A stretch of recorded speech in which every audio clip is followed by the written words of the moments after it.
Hey guys, Tyler here. More recently, there was a video that went viral directly from New Zealand, and so without further hesitation, let's react to it.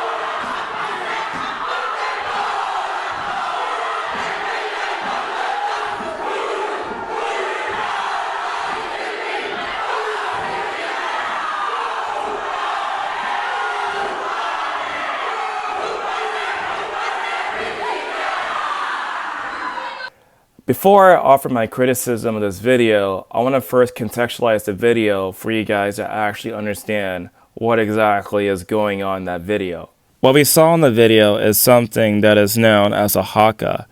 Now, a Haka is a traditional ceremonial dance or challenge in Maori culture, originating from New Zealand. The origins is that the Haka were traditionally performed by Maori warriors before battle in order to intimidate their opponents. However, hakas are also performed for various other reasons, including welcoming distinguished guests or to celebrate significant life events like weddings or funerals. Perhaps the most internationally recognized haka is called mate before their marches. This use has popularized the haka globally, although it has occasionally led to debates about cultural appropriation. It also was used directly in cultural events such as cultural festivals, openings, and celebrations to honor traditions. So the question then becomes, why exactly were those people actually protesting in Parliament and performing the haka? This is a copy of the bill that comes directly from the New Zealand website, and it says right here that everyone is equal before the law, that everyone is entitled without discrimination to the equal protection and equal benefit of the law and the equal enjoyment of the same fundamental human rights. Additionally, let's see this video clip to see the full context on why exactly they were protesting. I move that the principles of the Treaty of Waitangi Bill be now read a first time. I nominate the Justice Committee to consider the bill. Mr. Speaker, in 1975, this House passed the Treaty of Waitangi Act. That Act's preamble says that it was, quote, established to make recommendations on claims relating to the practical application of the principles of the treaty and, for that purpose, to determine its meaning and effect and whether certain matters are inconsistent with those principles, end quote. There was one big problem. Nowhere in the Treaty of Waitangi Act, and at no time since, has this Parliament said what those principles actually are.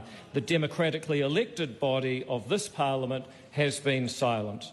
Nature abhors a vacuum, so Parliament's silence has been filled by various court-finding, tribunal reports and the government departments having a go at defining the principles. They've variously arrived at the Crown having a duty to partner with Māori, to protect Māori's self-determination, to consult and redress past wrongs.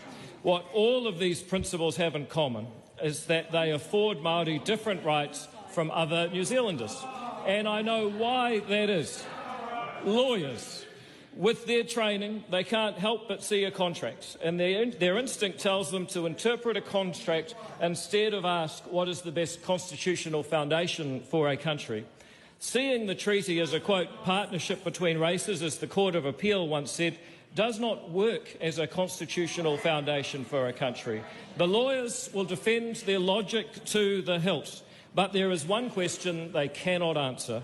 Where in the world is it a good idea to give citizens different rights based on ancestry? Where in the world has that approach been a success? Dividing people into tangata whenua, land people, and tangata tiriti, people here by dint of the treaty. A point of order. Point of order. Debbie Nauru-Paka. Reference 119 to sovereign.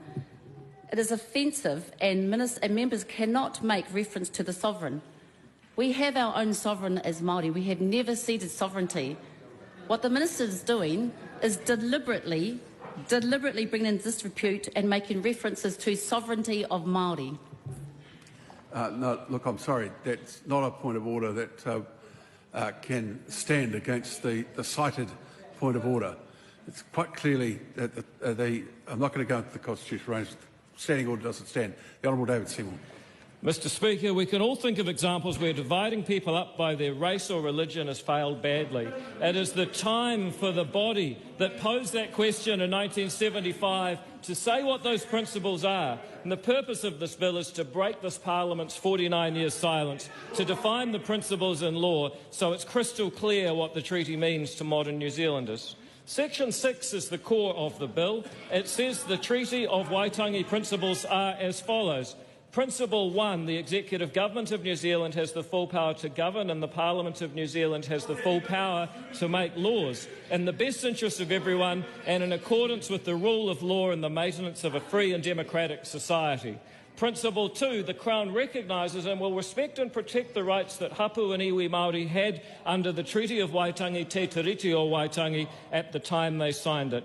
However, if those rights differ from the rights of everyone, subclause 1 applies only if those rights are agreed in the settlement of a historical treaty claim under the Treaty of Waitangi Act 1975. Just a little bit of order. Thank you very much. Principle 3 says that everyone is equal before the law. Everyone is entitled without discrimination.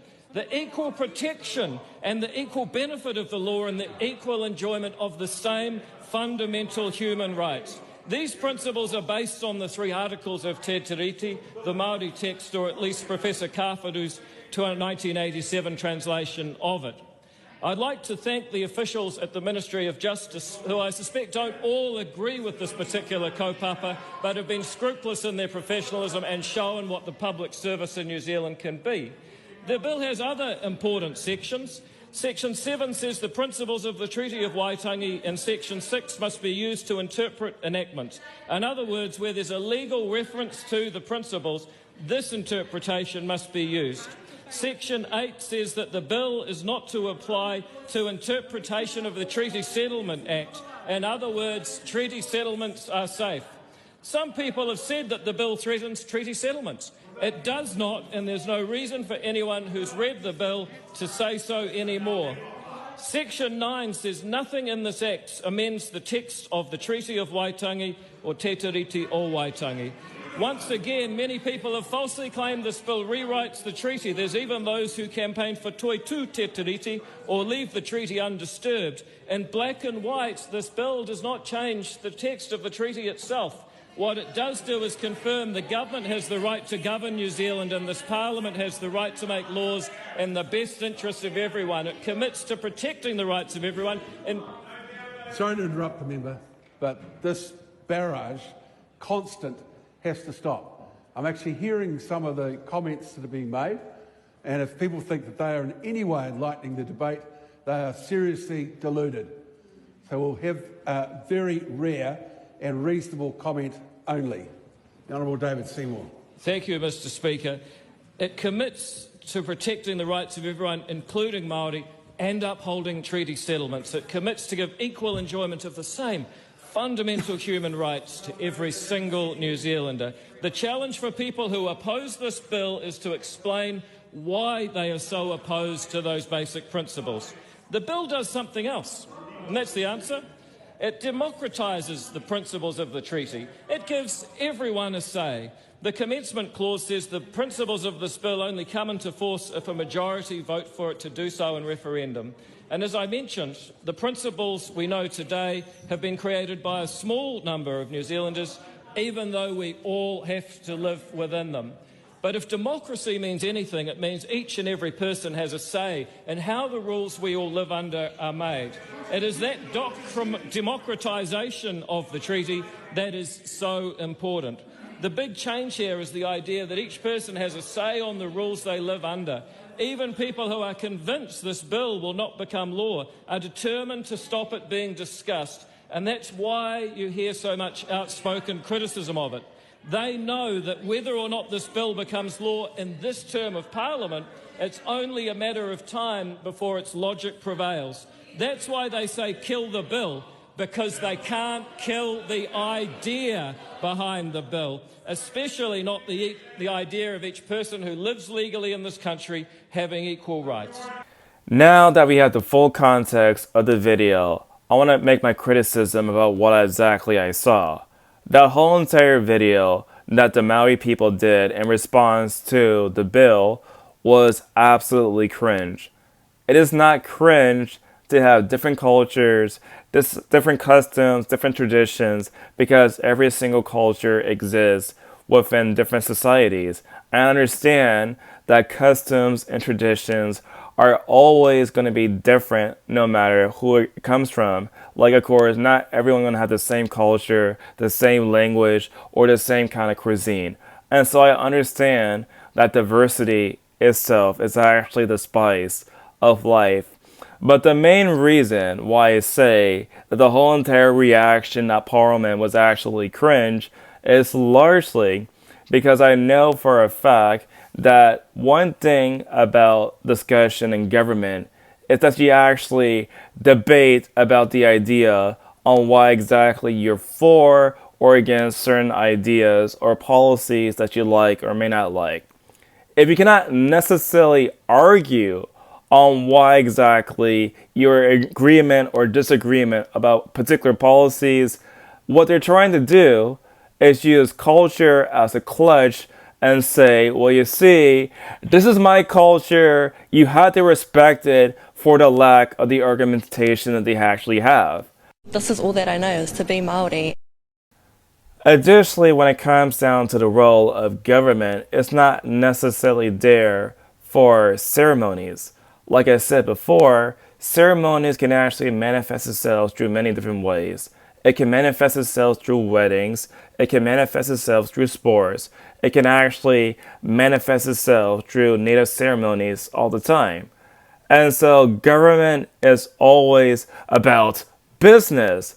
This is not a question on whether or not people have different greetings. For example, somebody doing a handshake versus a bow before they get into business. We're talking about a whole entire performance within Parliament about that particular issue of that bill. And so when you want to do business, when you want to make argumentation, you need to actually represent yourself the best way as a politician and not resort directly to theatrics. And so there's always a time and a place for activities like natives ceremonies. But what do you guys think what I said right now? Tell me in the comment section down below. And as always, I'll see you guys in the next video.